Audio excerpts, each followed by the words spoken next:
शैतानुर्रजीम बिस्मिल्लाहिर्रहमानिर्रहीम अस्सलाम वालेकुम। अच्छा जी, आज हमने डिस्कस करना है लाकीज़ व्यूज़ ऑन सोशल कॉन्ट्रैक्ट कि सोशल कॉन्ट्रैक्ट के मुतल्लिक़ जो है लाकीज़ के क्या व्यूज़ हैं।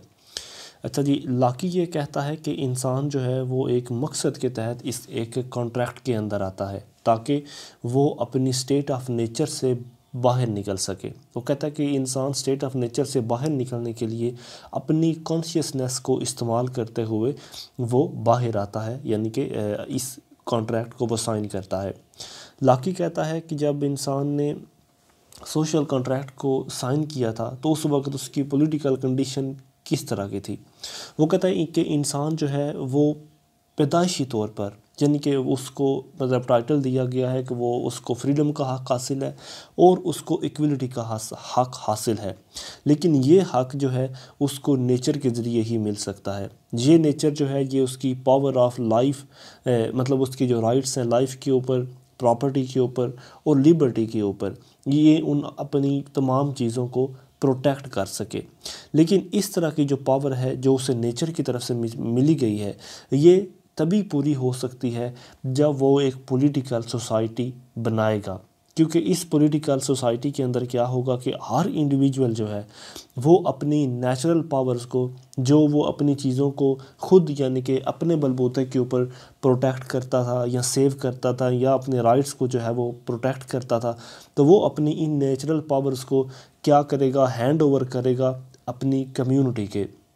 और ये जो कम्युनिटी है ये एक एम्पायर के तौर पर काम करेगी, और एम्पायर जो होता है वो न्यूट्रल होता है, वो गलत को गलत कहता है, वो सही को सही कहता है, वो किसी की तरफदारी नहीं करता, वो मतलब इम्पार्शल होकर लोगों के फ़ैसले करती है कम्युनिटी जो होती है। लिहाजा उस कम्युनिटी के अंदर जब तमाम इंडिविजुअल जो है वो अपनी नेचुरल पावर को क्विट कर देंगे और उसको हैंड ओवर कर देंगे कम्युनिटी के अंदर, तो ये कम्युनिटी जो है वो तमाम किस्म के जो डिफरेंसेस हैं जो अपने मेंबर्स के दरमियान, सोसाइटी के दरमियान होते हैं, वो उन डिफरेंसेस को ख़त्म करेगी और साथ ही साथ वो उन लोगों को सज़ा भी देगी जो कम्युनिटी के ख़िलाफ़ बोलते हैं, या मतलब बोलते तो नहीं कह सकते, जो मतलब कम्युनिटी के ख़िलाफ़ ऑफेंसेस करते हैं, मतलब जो कम्युनिटी के ख़िलाफ़ जुर्म करते हैं उन लोगों को सज़ा दी जाएगी। अच्छा, जब हम देखेंगे कि मतलब ये जो लॉकी ने, जॉन लॉकी ने जो पॉलिटिकल सोसाइटी का एक उसने विजन क्रिएट किया था, अब उसको अचीव यानी कि किस तरह किया जा सकता है। लॉकी यहाँ पर ये कहता है कि ये जो मैंने एक यानी कि पॉलिटिकल सोसाइटी का एक स्ट्रक्चर यानी कि जो आप सोशल कॉन्ट्रैक्ट के ज़रिए बना सकते हैं, उसको अचीव इस तरह किया जा सकता है कि जब मुख्तलिफ़ किस्म के लोग यानी कि बहुत सारे जो लोग हैं, नंबर ऑफ़ मैन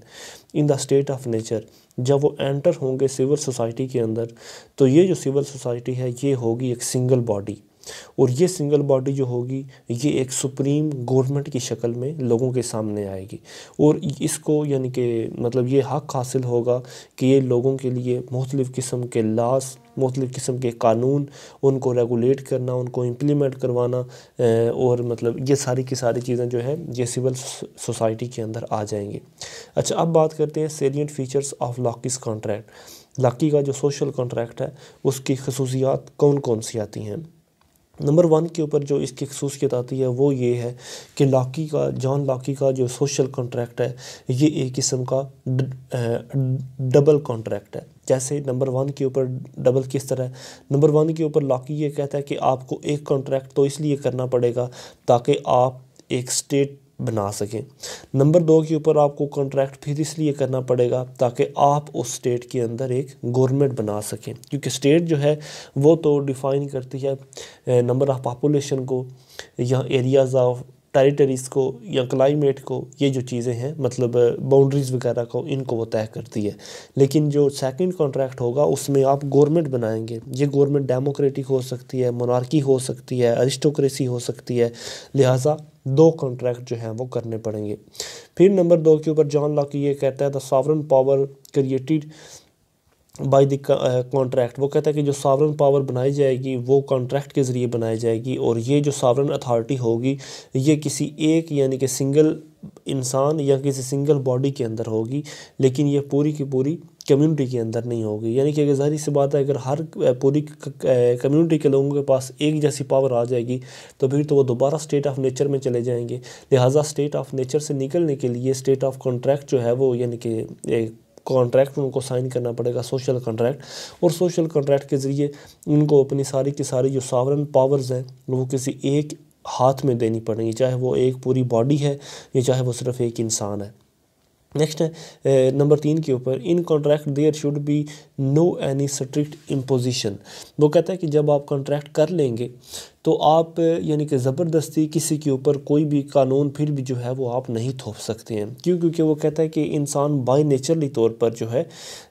मतलब वो फ्री पैदा हुआ है, इक्वल है और वो इंडिपेंडेंट है। मतलब वो आज़ादी के साथ अगर वो चाहे तो वो ये मतलब कॉन्ट्रैक्ट साइन करे, अगर वो ना चाहे तो वो साइन ना करे। और अगर उसने साइन ना किया तो आप ज़बरदस्ती किसी के ऊपर भी अपनी पॉलिटिकल पावर को इम्पोज नहीं कर सकते कि जब तक वो इस पावर के लिए कंसेंट ना अपनी शो करे। मतलब जब तक वो इस चीज़ से एग्री ना करे कि मैं इन कवानीन को मानता हूँ, उस वक्त तक कोई भी जो पॉलिटिकल पावर है वो ज़बरदस्ती तौर के ऊपर उसके ऊपर मतलब अपनी पॉलिटिकल पावर को इम्पोज नहीं कर सकता।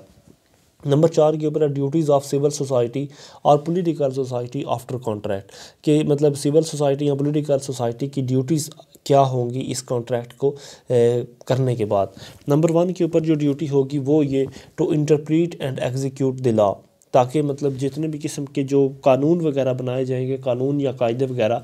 उनको इंटरप्रेट किया जा सके, उनको एग्जीक्यूट किया जा सके, मतलब उनको उनकी मेकिंग की जा सके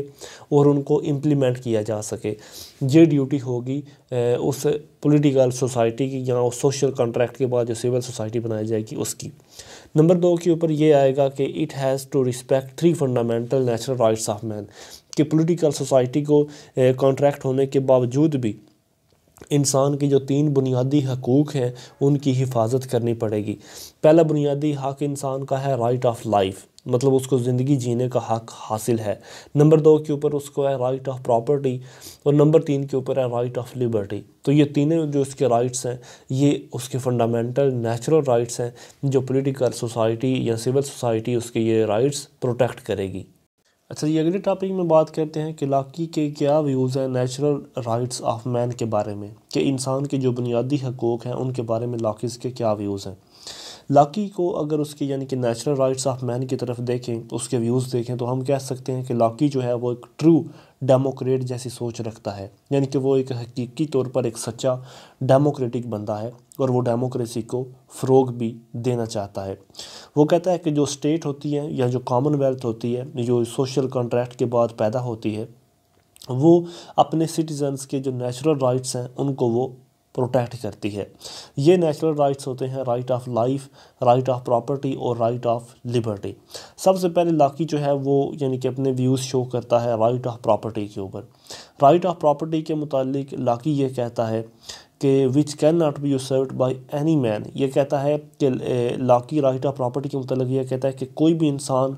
ज़बरदस्ती तौर पर किसी दूसरे इंसान की प्रॉपर्टी के ऊपर उसकी मर्ज़ी के बिना कब्ज़ा नहीं कर सकता। मतलब उस प्रॉपर्टी के मालिक की मर्ज़ी के बिना कोई भी इंसान किसी भी दूसरे शख्स की प्राइवेट प्रॉपर्टी के ऊपर कब्ज़ा नहीं कर सकता। मज़ीद वो ये कहता है कि अगर लोगों को मतलब आपस में यूनाइट करना है एक कॉमनवेल्थ के अंदर और उनको उस गवर्नमेंट का फॉलोअर बनाना है, तो ये चीज़ आपके लिए बहुत ज़रूरी है कि आप उनकी प्रॉपर्टी, उनकी जो प्राइवेट प्रॉपर्टी है उसको आप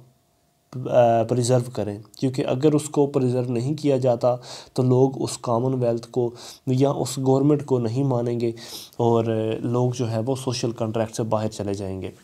फिर नंबर 3 के ऊपर वो ये कहता है कि जो सुप्रीम पावर होगी, यानी कि जो उस वक़्त की यानी कि सोशल कॉन्ट्रैक्ट के बाद जो कम्युनिटी के अंदर गवर्नमेंट बनेगी जिसके पास सबसे ज़्यादा पावर्स होंगी, जो यानी कि इम्पार्शियल होकर लोगों के फ़ैसले करती जो पावर है वो जो सुप्रीम पावर है उसके पास भी इस बात का कोई अख्तियार नहीं कि वो किसी भी इंसान की किसी भी प्रॉपर्टी के अंदर से इवन कि कोई भी उसका हिस्सा उसकी मर्ज़ी के बिना नहीं ले सकती, क्योंकि ये उसका हक़ है और ये हक़ उसको मिलना चाहिए। फिर नंबर 4 के ऊपर लाकी प्राइवेट प्रॉपर्टी के बारे में या राइट ऑफ प्रॉपर्टी के बारे में कहता है कि जो राइट ऑफ प्रॉपर्टी है ये राइट ऑफ इनहेरेंट है। वो कहता है कि जिस तरह इंसान को मेहनत करना उसके विरसे में मिलता है, इसी तरह वो कहता है कि अगर उसकी यानी कि प्रॉपर्टी उसके आबाओ अजदाद की है तो ये भी उसको मतलब विरसे के अंदर मिलनी चाहिए, उसके अंदर इनहेरेंट यानी कि होनी चाहिए, यानी कि उसको अपने आबाओ अजदाद से जो प्रॉपर्टी उसको मिलनी है वो उसका हक़ है कि वो उसे मिलनी चाहिए। अच्छा, लाकी उसके बाद क्या कहता है? लाकी ये सोच रखता है कि जो नेचुरल राइट्स हैं as a thing which man bring with him from birth, वो कहता है कि जो नेचुरल राइट्स इंसान को दिए गए हैं, जो right of property, right of living और राइट ऑफ लिबर्टी जो है, ये इंसान के जो नेचुरल राइट्स हैं ये वो पैदाइशी तौर पर अपने साथ लेकर आया है। और सोसाइटी जो बनाई गई है, जो सोशल कॉन्ट्रैक्ट के जरिए जो सोसाइटी बनी है, वो इन राइट्स को प्रोटेक्ट करेगी। फिर उसके बाद लाकी मज़ीद आर्ग्यू करता है कि वो कहता है कि सारे जो राइट्स हैं, सारे यानी कि इंसान के जो राइट्स हैं वो एनालॉग हैं to the right of property, private property. वो कहता है कि अगर प्राइवेट प्रॉपर्टी का कॉन्सेप्ट होगा तो बाकी भी जो राइट्स हैं उनको प्रोटेक्ट किया जा सकेगा। और इसके अलावा मज़ीद यानी कि फ़र्दर वो ये कहता है कि जो राइट ऑफ प्रॉपर्टी है वो स्टेट ऑफ नेचर के अंदर भी एग्जिस्ट किया करता था, and it was brought by individual from state of nature to the civil society. और ये इंसान मतलब इसको स्टेट ऑफ नेचर से सिविल सोसाइटी के अंदर इस प्रॉपर्टी वाले राइट को लेकर आया है। अच्छा, मुख्तलिफ़ किस्म के जो फैक्ट्स जो हम लाकी के नेचुरल राइट्स के कॉन्सेप्ट से ड्राइव कर सकते हैं। नंबर 1 के ऊपर ये कि लाकी के इस कॉन्सेप्ट के मुताबिक ये है कि जो प्रॉपर्टी है वो एक कॉमन चीज़ होती है, यानी कि एवरीथिंग वाज कॉमन प्रॉपर्टी। मतलब सबसे पहले जब इंसान पैदा हुआ तो कुदरत की तरफ से ओरिजिनली तौर पर जो भी चीज़ें उसको नेचर की तरफ से प्रोवाइड की गई थी वो सब की सब चीज़ें तमाम लोगों के लिए कॉमन चीज़ें थी। फिर इसके बाद जैसे जैसे इंसान जो है वो मेहनत करता गया वो अपने लिए प्राइवेट प्रॉपर्टी को बढ़ाता चला गया। मतलब जो ज़्यादा जिसने मेहनत की उसने अपनी प्राइवेट प्रॉपर्टी को ज़्यादा बना लिया, और जिसने कम मेहनत की उसने अपनी प्राइवेट प्रॉपर्टी को ज़्यादा ना बना सका। फिर वो कहता है कि जो नेचुरल राइट्स इंसान को दिए गए थे, यानी कि जो उसको प्रॉपर्टी दी गई थी नेचर की तरफ से, उसके ऊपर किसी भी किस्म की किसी दूसरे की कोई मोनोपोली नहीं थी, यानी कि किसी भी सिंगल इंडिविजुअल की इस चीज़ के ऊपर कोई भी मोनोपोली जो है वो नहीं थी। लिहाजा हर चीज़ जो है वो कॉमन थी, और जो मेहनत करेगा वो अपने लिए इस चीज़ को हासिल कर लेगा। फिर इसके ऊपर आता है क्रिटिसिज्म। यहाँ पर क्रिटिसिज्म ये आता है कि अगर लाकी की स्टेट ऑफ नेचर जो है वो इतनी ही यानी कि अखलाकियात वाली थी, तो फिर हर इंडिविजुअल को, यानी कि अगर उस स्टेट ऑफ नेचर के अंदर हर इंसान पहले से ही मतलब कुदरत के जो कवानीन हैं, जो नेचर के कवानीन हैं, उनको वो फॉलो कर रहा था, तो फिर इंसान को इस सिविल इंस्टीट्यूशंस के बनाने की क्या ज़रूरत पड़ गई कि जो उसने सोशल कॉन्ट्रैक्ट के ज़रिए फिर उसने बनाया था। ये तो है पहला इसके ऊपर क्रिटिसिज्म। नंबर 2 के ऊपर आता है कि जो लाकी की स्टेट ऑफ नेचर है वो हकीकतन एक सॉवरन स्टेट है ही नहीं। क्यों? क्योंकि उसके अंदर ये है कि अगर सोशल कॉन्ट्रैक्ट के ज़रिए अगर मतलब उसकी जो प्राइवेट प्रॉपर्टी वगैरह है, या उसका लाइफ जो राइट ऑफ लिबर्टी या जो राइट ऑफ लाइफ है, अगर वो कुछ हद तक वो सॉवरन स्टेट काबू ही नहीं कर सकती, तो फिर इस सोशल कॉन्ट्रैक्ट के होने का क्या फ़ायदा? तो फिर तो यही है कि इंसान ने जो है अभी तक उन चीज़ों को अपने ही हाथ में रखा हुआ है जो पहले उसके अपने हाथ में थी, यानी कि फ्रीडम हो गया या राइट हो गई, या मतलब वो चीज़ें अभी भी उसके अपने हाथ में ही हैं, जो इसने मतलब अभी तक कॉन्ट्रैक्ट भी कर लिए, लेकिन फिर भी उन चीज़ों को अपने हाथ में रखे हुआ है कि जिसके ऊपर स्टेट की मोनोपोली जो है वो चल ही नहीं सकती। तो ये चीज़ें थी जो इसकी यानी कि प्रॉपर्टी वाले राइट को क्रिटिसाइज़ करती थी, या मतलब नेचुरल राइट्स ऑफ मैन को। तो अगर कोई आपका क्वेश्चन तो ज़रूर पूछें। अस्सलाम वालेकुम।